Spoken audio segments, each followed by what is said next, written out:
নবমীর নিশিকে পণ্ড করতে ইতিমধ্যে ভিলেনের ভূমিকায় অবতীর্ণ হয়েছে বৃষ্টি, কিন্তু উৎসবের স্পিরিট সেই বৃষ্টিকে উপেক্ষা করছে এবং বৃষ্টিকে সামলাতে সামলাতে মণ্ডপে মণ্ডপে ভিড় জমাচ্ছেন উৎসবমুখী মানুষ। কিন্তু এই মুহূর্তে আমরা যেটা খবর পাচ্ছি যে নাকতলা উদয়ন সংঘ সেখানে সতর্কতামূলক ব্যবস্থা হিসেবে বিদ্যুৎ সংযোগ কিছুক্ষণ বন্ধ রাখা হয় বলে আমরা জানতে পারছি, কারণ মণ্ডপে জল ঢুকে গিয়েছিল, তাই কোন রকম ঝুঁকি নিতে চাননি কর্মকর্তারা এবং সে কারণেই বিদ্যুৎ সংযোগ কিছুক্ষণের জন্য বিচ্ছিন্ন করে দেওয়া হয় বলে আমাদের কাছে খবর রয়েছে। আমরা সেই সম্পর্কে বিস্তারিত জানবো। আমাদের সঙ্গে এই মুহূর্তে বিভিন্ন প্রান্ত থেকে রয়েছেন আমাদের চার প্রতিনিধি। হাতিবাগান নবীনপল্লী থেকে রয়েছেন সাগরিকা, সুরুচি সংঘ থেকে রয়েছেন মৌমিতা, আমাদের সঙ্গে শ্রাবন্তী সাহা রয়েছেন একডালিয়া এভারগ্রিন থেকে এবং আমাদের সঙ্গে দীপ্তিময় বসাক রয়েছেন চেতলা অগ্রণী থেকে। আমি প্রথমে একবার হাতিবাগান নবীনপল্লীতেই চলে যাব। আমরা দেখতে পাচ্ছি ছাতা নিয়ে সাগরিকা তোমার পেছন দিয়ে মানুষজন যাচ্ছেন। বৃষ্টি কিরকম হচ্ছে এবং বৃষ্টি সত্ত্বেও কি মানুষজন মোটামুটি আসছেন?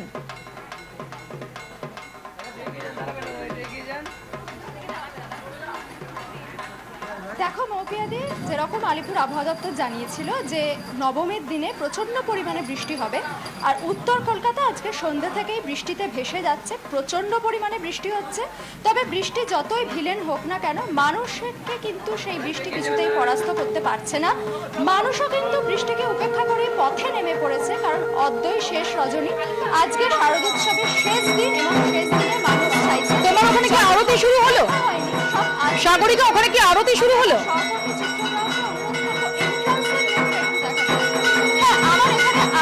আমরা সরাসরি আরতি দেখতে চাই।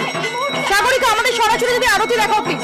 দেখতেই পাচ্ছ যে যখন আরতি হচ্ছে, হ্যাঁ, আমি আমার চিত্রগ্রাহককে অনুরোধ করবো যে একটু আরতির ছবিটা যেন আমাদের দর্শক বন্ধুদের দেখানো হয়।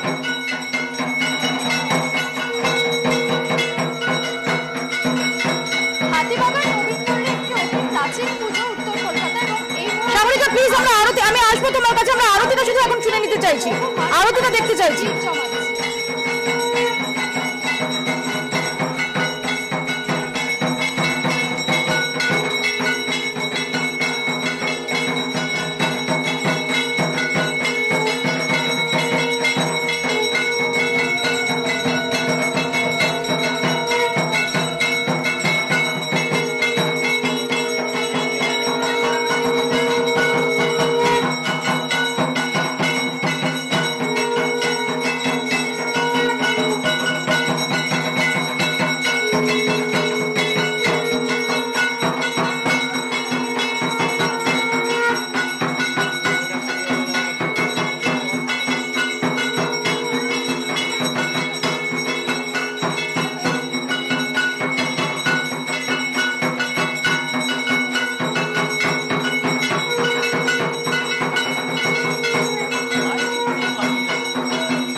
সাগরিকা, আমরা যদি আবারও একটু দেখতে পাই যদি আরতি যে হচ্ছে এই মুহূর্তে নবীনপল্লীতে।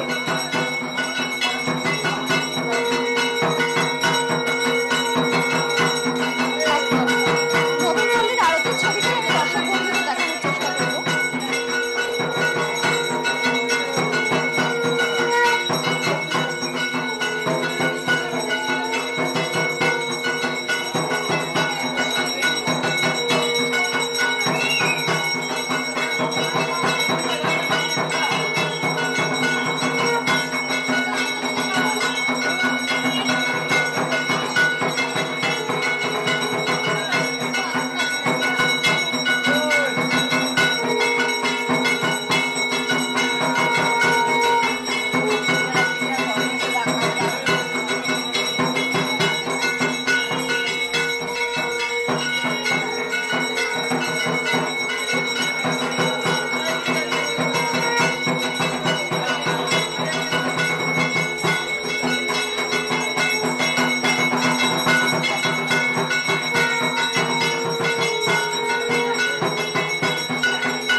আমরা দেখছি সরাসরি নবীনপল্লী, হাতিবাগান নবীনপল্লীর আরতি, সন্ধ্যারতি সেখানে চলছে। আপনারা একই সঙ্গে দেখতে পাচ্ছেন নাকতলা উদয়নের সন্ধ্যারতিও। আমরা আবার সরাসরি চলে যাবো চেতলা অগ্রণীতে। দীপ্তিময় বসাক আমাদের সঙ্গে সেখান থেকে রয়েছেন।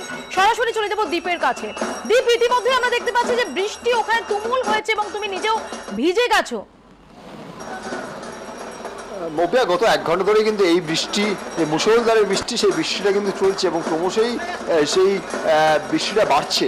আগে যে দর্শকদের আমরা দেখেছিলাম, যে দর্শনে তোমায় দেখিয়েছিলাম যখন বৃষ্টি হচ্ছিল, তবে সেই বৃষ্টিকে হার মানিয়ে মানুষ কিন্তু, দর্শনার্থীরা কিন্তু চেতলা অগ্রণী মুখর হয়েছিলেন শেষ বেলায়, শেষ ল্যাপের পুজো, এবারের পুজো শারদীয় উৎসব চেটেপুটে উপভোগ করার জন্য। তবে এখন বৃষ্টির যা পরিমাণ, তাতে কিন্তু মনে হচ্ছে যে সেই বৃষ্টির কাছেই হার মানছেন দর্শকরা। আমরা তাদের মধ্যে কথা বলার চেষ্টা করবো, কথা বলার চেষ্টা করবো। কোথা থেকে আসছেন? কোথা থেকে আসছেন? আমরা হাওড়া থেকে। এত বৃষ্টির মধ্যেও কি করবো, কিছু তো করার নেই আর। শেষ ল্যাপের পুজো, হ্যাঁ আর কি, আরো ঠাকুর দেখার ইচ্ছে আছে? ইচ্ছা তো আছে, ফাঁকা আছে যেহেতু, সেটা ইচ্ছা তো আছে, দেখা যাক কি হয়। মৌপিয়া, এরই মধ্যে মুষলধারে বৃষ্টির মধ্যে যেই গোনাগুন্তি মানুষ আসছেন, ঠাকুর দেখতে আসছেন, চেতলা অগ্রণী মুখর হয়েছেন, তার সামনে কথা বলার চেষ্টা করলাম যে যে দিনভর বৃষ্টির সাথে লুকোচুরি খেলা, এরই মধ্যে যে মুষলধারে বৃষ্টি হচ্ছে গত কয়েক ঘন্টা ধরে, এই বৃষ্টিতে আমাদের যদি দেখাও দীপ, যে মণ্ডপের কি অবস্থা? কারণ আমরা জানি যে অগ্রণীর যে মণ্ডপ, সেটা ইকো ফ্রেন্ডলি মণ্ডপ এবং অনেকটা ওপেন স্পেসও রয়েছে, সেখানে বৃষ্টির কারণে এখন মণ্ডপের কি অবস্থা? মৌপিয়া, এরই মধ্যে মুষলধারে বৃষ্টি, তারই মধ্যে আমি আমার ক্যামেরা পার্সন বাবনকে বলবো যে যদি প্যান্ডেলটা দেখাতে পারে, যেই রূপে নিয়েছে এই প্যান্ডেল এবারের, যেখানে সবাইকে মিলেমিশে একাকার করা হয়েছে, সেখানে মণ্ডপটি দেখাতে বলবো। যেভাবে চেতলা অগ্রণী খুব সুন্দর একটি মণ্ডপ এবারে প্রদর্শন করেছেন দর্শনার্থীদের জন্য, সেই ছবিটা আমি আমার ক্যামেরা পার্সনকে দেখাতে বলবো, সেই মণ্ডপটিকে, যদি যেখানে দাঁড়িয়ে মণ্ডপটি দেখানো সম্ভব সেখানে। অর্থাৎ বৃষ্টির কারণে যে জনস্রোত, সেটা কিছুটা হলেও বিঘ্নিত হয়েছে তুমি বলছো, যদিও মানুষ আসছেন ছাতা মাথায় দিয়ে আসছেন। মৌপিয়া, মানুষ আসছেন ছাতা মাথায় দিয়ে, ছাতা আমরা দেখতে পাচ্ছি, কিন্তু বৃষ্টি, যে মুষলধারে বৃষ্টি যে কিছুটা হলেও বাদ সেরেছে এই উৎসবে, শারদীয় উৎসবে, সেটা কিন্তু এই মুহূর্তে চেতলা অগ্রণী থেকে দাঁড়িয়ে বলা যেতে পারে। তো চেতলা থেকে ঠিক ব্রিজটা পেরোলেই সুরুচি সংঘ, আরেকটা হাই প্রোফাইল মণ্ডপ, আমি সেখানে চলে যাব। মৌমিতা আমাদের সঙ্গে রয়েছেন। মৌমিতা, এই বৃষ্টিতে সুরুচি সংঘ, যেখানে জনস্রোত একদম অবিরাম, তাতে কি কোথাও ভাটা পড়েছে?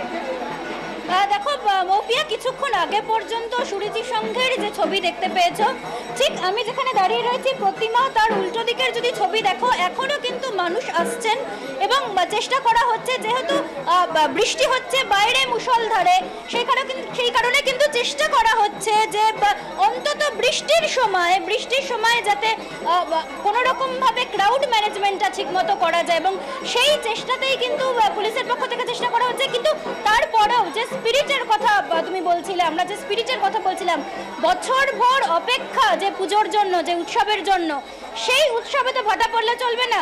সুন্দর সেজে গুজে একদম চুল ভিজে গেছে, ড্রেস ভিজে গেছে, তারপরেও সুরুচির পুজো মণ্ডপে নিয়ে দাঁড়িয়েছিলেন। এত বৃষ্টি, কতক্ষণ দাঁড়িয়েছিলেন? প্রায় 1 ঘন্টা দাঁড়িয়েছিলাম। বৃষ্টির মধ্যে মনে হয়নি দেখবো না সুরুচির পুজো? একদম না, আমি তো পাগলামি করছি। আমার বাড়ির হাজবেন্ডের সাথে, বাচ্চাদের সাথে ঝগড়া করে ওরা গাড়িতে ওয়েট করছে, আমি মাকে নিয়ে বগল দাপা করে বলেছি যত হাঁটু অবধি জল হোক, এই পুজোটা আমাকে দেখতেই হবে, এটা আমি দেখবই, প্রত্যেক বছর দেখি। তাই মা আমার সাথ দিয়েছে, দিয়ে আমি নতুন ড্রেস তো ভিজে গেল, পুরো পেছন, পুরো সামনে পিঠটা ছাতার জল পরে ভিজে গেছে। আমি ওসব পরোয়া করছি না, জ্বর হলে হবে, কি আছে, পুজোটা তো আর আসবে না বারবার। একদমই, পুজো তো বারবার আসে না, বৃষ্টি তো চলতেই পারে, নিম্নচাপ আসতেই পারে, কিন্তু পুজো তো বছরে একবারই আসে। আর সেই কারণেই সুরুচির মণ্ডপে দেখতে পাচ্ছ যে কারুর হাতে ছাতা, কারুর হাতে কেউ মাথায় প্লাস্টিকের টুপি দিয়ে, হাতে ছাতা, নতুন শাড়ি ভিজে গেছে, তারপরেও পুজো প্যান্ডেলে কেন? এটা একটা পুজোর আনন্দটাই অন্যরকম। বুঝলো, পুজোর সময় মনে হয় না কোনো বাধাই বাধা, সব বাধাকে আমরা অতিক্রম করে যাব, কিন্তু এই আনন্দটাকে আমরা পুরোপুরি। একবারও কি মনে হয়েছিল এত বৃষ্টি হচ্ছে ঠাকুর দেখবো না? না না, কখনোই মনে হয়নি। মেয়ের সঙ্গে সঙ্গে আমিও মেয়ের মতনই ছোট হয়ে গেছি, মেয়েও বলছে, আবার বলছে ঠিক আছে চলে যা। দেখতেই পাচ্ছ একজন দুজন করে কিন্তু চেষ্টা করছেন যে এই বড় বড় ছাতা হাতে, তারপরেও ভিজে গেছেন পুরো, কিন্তু সুরুচির মণ্ডপে কিন্তু যে মানুষের আসা যাওয়া সেটা বন্ধ হয়নি। বাইরে তো এখন মুষলধারে বৃষ্টি, তারপরেও মণ্ডপে। হ্যাঁ অবশ্যই, এত দূর এসেছি, বৃষ্টি পড়ছে। কতক্ষণ দাঁড়িয়েছিলেন? হ্যাঁ, আধা ঘন্টার উপর দাঁড়িয়ে রয়েছে। না, আধা ঘন্টা, 1 ঘন্টার উপরে দাঁড়িয়ে রয়েছে। কোথা থেকে এসেছেন আপনারা? পাইকপাড়া। কোথা থেকে? পাইকপাড়া। পাইকপাড়া থেকে। উত্তর কলকাতার পুজো ছেড়ে এই সুরুচি সঙ্গে কেন?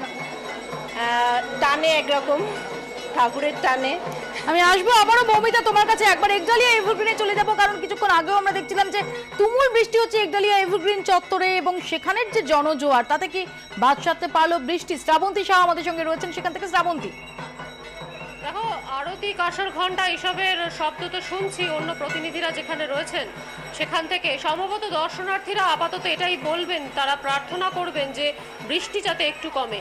একটু বৃষ্টি নিশ্চয়ই কমেছে, কিন্তু যেরকম তুমুল জোরে বৃষ্টি শুরু হয়েছিল, তোমাকে বলি যেখানে আমরা মঞ্চের মধ্যে দাঁড়িয়ে আছি সেই মঞ্চের ছাদ ফুটো হয়ে জল পড়ছিল এবং বাধ্য হয়ে এখানে যে বিদ্যুৎ সংযোগ ছিল সেটা বিচ্ছিন্ন করে দেওয়া হয়েছে।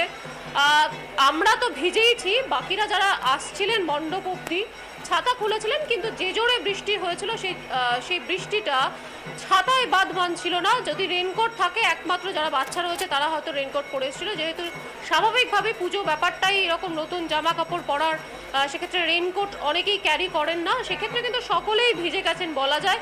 এই মুহূর্তে তোমাকে বলি যে একডালিয়ার সামনের রাস্তায় কিছুটা ভিড় এখন দেখতে পাচ্ছি, কিন্তু উৎসাহে যে কিছুটা ভাটা পড়েছে বা বলা যেতে পারে, যেহেতু সামনেই রয়েছে একটি ফ্লাইওভার, সেই ফ্লাইওভারের নিচে কিন্তু এই যে জনস্রোতটা তুমি দেখতে পাচ্ছ, যারা আসছেন, যে কয়েকজন গুটিকতক মানুষকে আমরা দেখতে পাচ্ছি, তারা কিন্তু সবাই কোথাও না কোথাও একটা প্রাথমিকভাবে গিয়ে দাঁড়িয়েছিলেন যাতে বৃষ্টিতে না ভেজেন। প্রত্যেকের হাতেই, অধিকাংশ হাতে ছাতা রয়েছে, যাতে ছাতা নেই তারা মাথায় রুমাল বেঁধে প্লাস্টিক পর্যন্ত নিয়ে আপাতত এভাবেই আসছেন, বা অনেকে যে সময় জোরে বৃষ্টি পড়ছিল মিনিট 10 আগে পর্যন্ত, মৌপিয়াদি তোমায় বলি, তারা কিন্তু সকলে মোটামুটি দাঁড়িয়ে পড়েছে, মণ্ডপের মধ্যেই ভিড় করেছিল। ফলে উদ্যোক্তাদের কিন্তু আপাতত একটাই চিন্তা রয়েছে, কারণ একডালিয়া এভারগ্রিনের পাশাপাশি কিন্তু যদি এখানে আসেন কেউ, বলা যেতে পারে একটা মেলা বসে গিয়েছে।